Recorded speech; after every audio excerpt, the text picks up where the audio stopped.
In today's lecture, we'll be covering reaction mechanisms and coordination complexes, interchange ligand substitution reactions.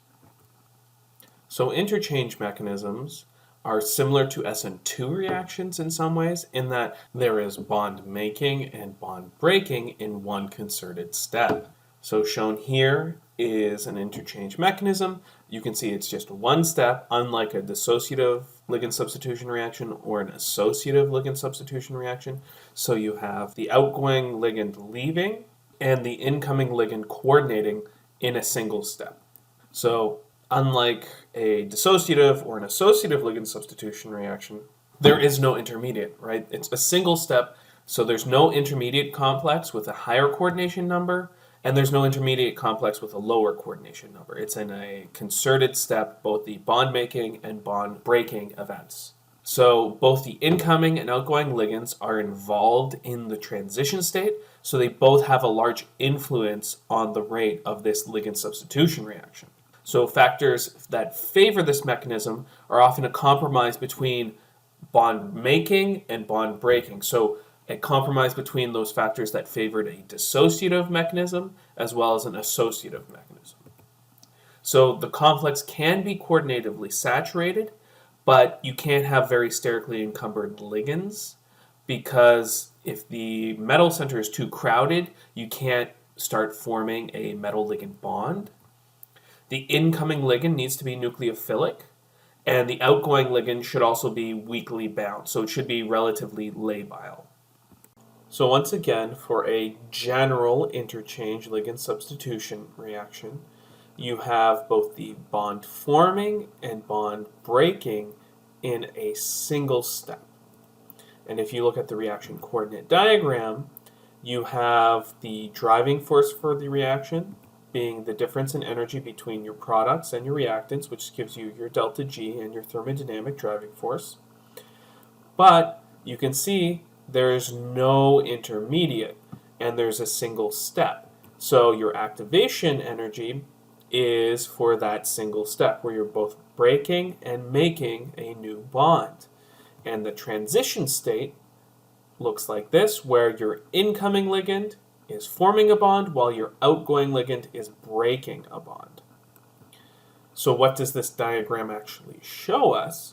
Well, it shows us there is bond making and bond breaking in the rate determining step. So in that activated complex, you have both the incoming ligand binding and the outgoing ligand dissociating. One question you might have is, how do interchange mechanisms for ligand substitution reactions arise? Well, it helps to first look at the reaction coordinate diagram of an associative or a dissociative ligand substitution reaction, where they both look very similar, where you have your reactants and you have a difficult first step. You form a high energy intermediate, and then there's an easier second step, followed by formation of your products. Now, for an associative type mechanism, this is your rate determining step, and it's bond forming. Whereas for a dissociative type ligand substitution reaction, it's actually a bond breaking event. Then you form an intermediate, either with a higher coordination number or a lower coordination number, depending on whether it's an associative or a dissociative mechanism. And then in your second, easier step of the reaction, you either break the bond with the outgoing ligand or you form a bond with the incoming ligand for an associative and a dissociative ligand substitution reaction, respectively. And then you generate your products. Now, what happens if both the bond forming and bond breaking steps are both equally difficult? Well, that's what happens in an interchange mechanism. So imagine an associative type mechanism where the second step gets harder and harder and harder, and eventually the second step ends up becoming so difficult that both steps of an associative type mechanism become equally difficult and approach the same energy. It's also important to note that as both steps become equally difficult, the intermediate in between them disappears. Moreover, you could do a similar type of thought experiment with a dissociative type ligand substitution reaction, where the first difficult step is bond breaking and the second easier step is bond forming. But as the bond forming step gets closer and closer in energy to the bond breaking step, you would get the same kind of reaction coordinate diagram where the intermediate disappears and it ends up being one transition state to get from the reactants to the products. So in the last slide, when I showed the reaction coordinate diagram of an interchange mechanism having a little bit of a dip in the middle like that was a bit of an exaggeration just to indicate that the bond forming and breaking steps were equally difficult. In reality, it's just a smooth activation energy and transition state like that. But I've exaggerated it just to drive home the point that the bond forming and bond breaking events are both equally difficult. There is no intermediate. From the reaction coordinate diagram on the previous slides, we saw that an interchange mechanism is only one step, it has one transition state, and that involved both bond making and bond breaking. So that means that one transition state is the rate determining step. And that activated complex or transition state looks something like this, where the incoming ligand was forming a bond with the metal center, while the outgoing ligand was breaking a bond with the metal center. So what does this mean? How does this affect the rate law?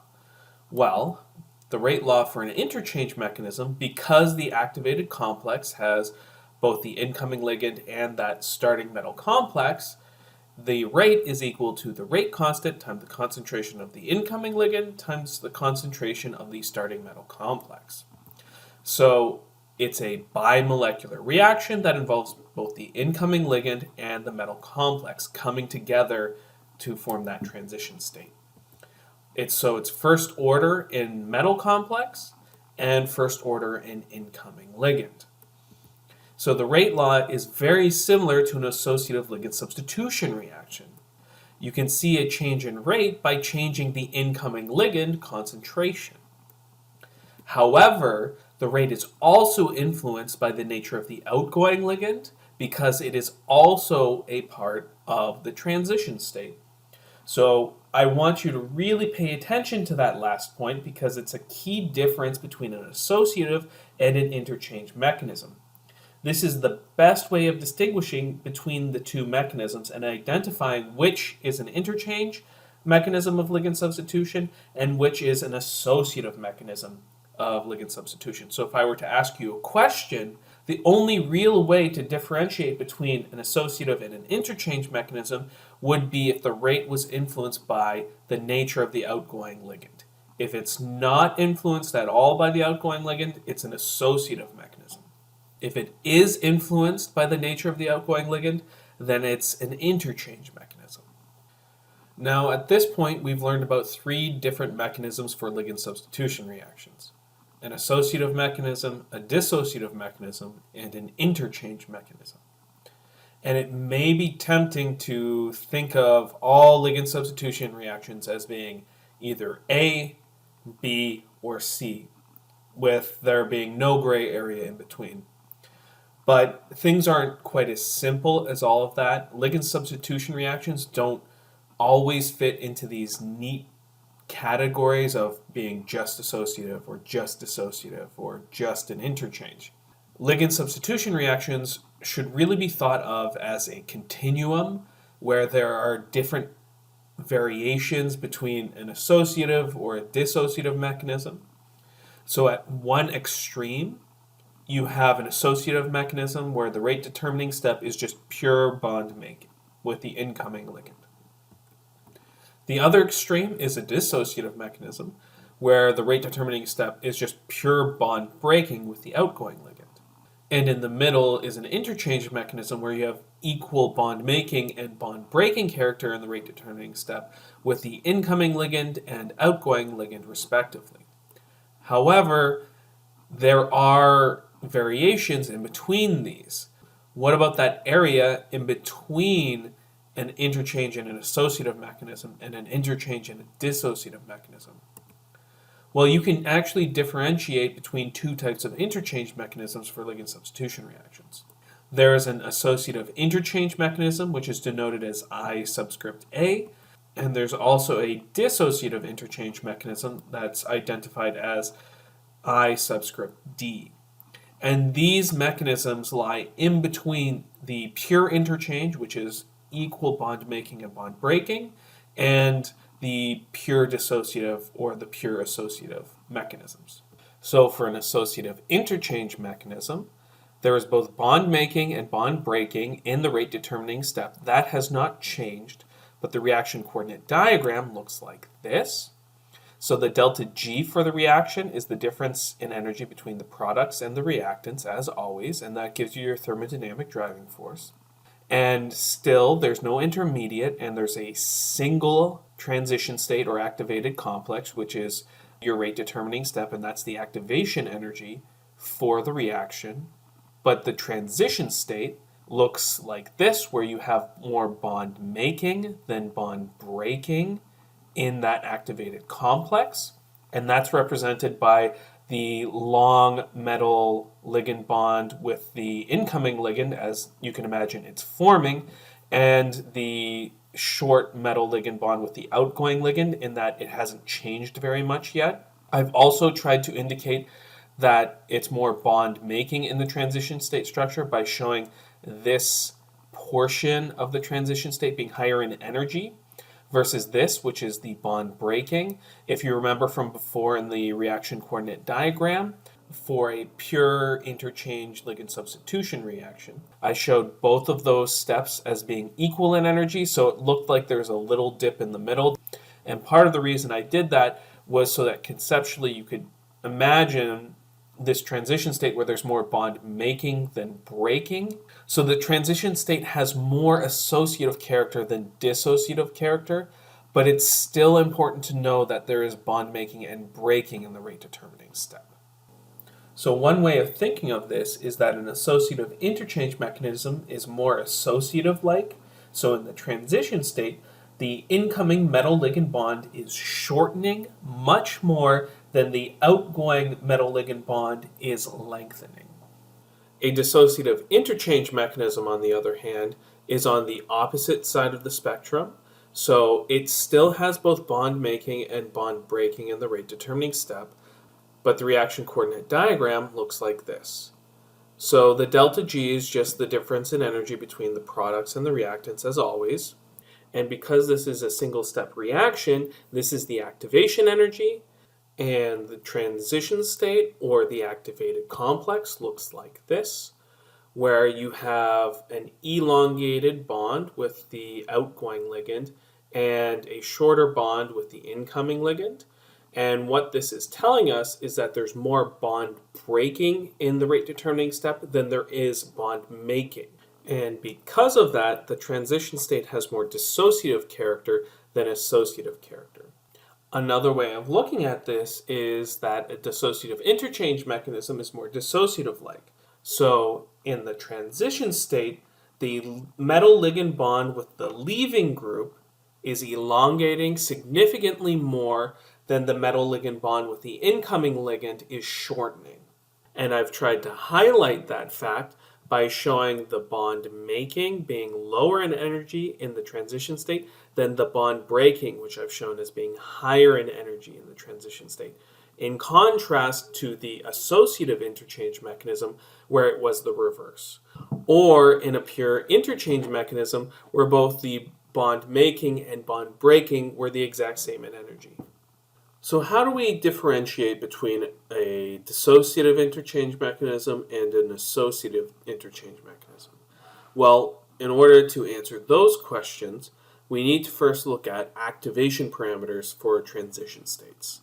So when you're looking at transition states, you're probably very comfortable with the idea of the activation energy, which is often denoted as delta G double dagger, and it can also be termed the free energy of activation. Well, just like the free energy of a reaction, the free energy of activation can be split into enthalpy and entropy terms, where delta G double dagger equals delta H double dagger minus delta S double dagger times T, which is the temperature. So, how would the enthalpy of activation of the rate determining step for an associative mechanism differ from that of a dissociative mechanism? And here are the transition states shown below. On the left here, this is an associative mechanism where the incoming ligand is forming a bond with the metal center.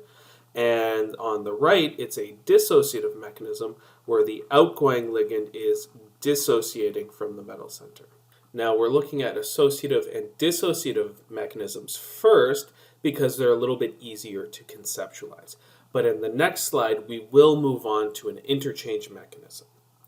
So, for an associative mechanism, the entropy of activation is negative.